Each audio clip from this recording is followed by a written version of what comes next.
বিগত 15টি বছর আমাদের বিএনপির নেতাকর্মী সহ আমরা সকলেই যারা ছিলাম আপনাদের সাথে আমাদের সেই একসাথে ইফতার থেকে শুরু করে বিভিন্ন সামাজিক অনুষ্ঠান করার সুযোগ হয় নাই, কারণ দেশে একটি জুলুমবাজ ফ্যাসিবাদ মাফিয়া সরকার ক্ষমতায় ছিল। 5 তারিখ পরবর্তী সময়ে আমরা এখন মানুষের কাছে যেতে পারছি, আপনারাও আমাদের কাছে আসতে পেরেছেন। আমাদের প্রিয় নেতা ভারপ্রাপ্ত চেয়ারম্যান তারেক রহমানের নির্দেশনা রয়েছে যে বাংলাদেশের সর্বসাধারণকে সাথে নিয়ে আমরা যেন এই রমজানে ইফতার পালন করি, এবং তারই ধারাবাহিকতায় আমাদের প্রতিটি ওয়ার্ড এবং থানায় যে ইফতার মাহফিল আয়োজন হচ্ছে সেখানে আমরা সর্বসাধারণকে যারা অসহায় আছেন, সুবিধা বঞ্চিত আছেন, তাদেরকে সাথে নিয়ে আমরা ইফতার আয়োজন করছি।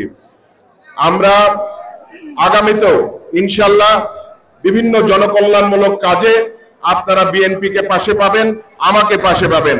এখানে নেতৃবৃন্দরা উল্লেখ করে গেছেন যে আপনাদের প্রাণপ্রিয় নেতা, মাটি ও মানুষের নেতা অধ্যাপক এম এ মান্নান সাহেব, যিনি এই স্কুল, এই যে আমাদের সামনে যে বিল্ডিং, সেই স্কুল উনি বিজ্ঞান ভবন এমনি করে দিয়ে গিয়েছিলেন উনি মন্ত্রী থাকা অবস্থায়, এবং এই মাঠ ভরাট করার কাজ উনি করে দিয়ে গিয়েছিলেন। এছাড়াও অনেক উন্নয়নমূলক কাজ উনি করেছেন। উনি যে পরিমাণ মসজিদ, মাদ্রাসা, স্কুল, কলেজ করেছেন বিগত 16 বছরে আমরা দেখি নাই তার আরো একটি কলেজ বা স্কুল এই গাজীপুরে হয়েছে।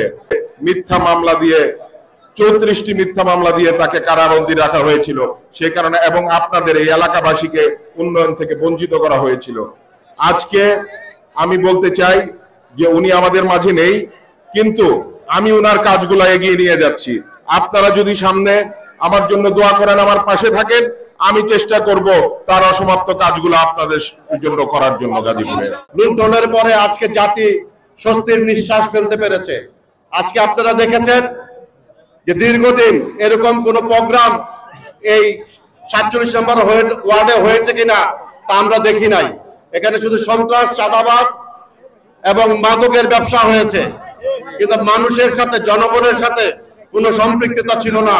অধ্যাপক এম এ মান্নান স্যারের সুযোগ্য সন্তান, আমাদের প্রিয় নেতা গাজীপুর মহানগর বিএনপি সাধারণ সম্পাদক এক মঞ্জুরুল করিম মহিলাই। আপনারা জানেন, আমি কিছু কথা বলি, এই যে আজকে শিলগুড়ি স্কুলটা দেখছেন, এই যে বিজ্ঞান ভবন না, আমার মনে আছে আমি যখন শিলগুড়ি গ্রাম ছাত্র দলের সভাপতি 1995 গ্রাম, তখন এই প্রথম এই স্কুলের বিজ্ঞান ভবন স্থাপন করেন এই বিল্ডিংটা অধ্যাপক এম এ মান্নান স্যার।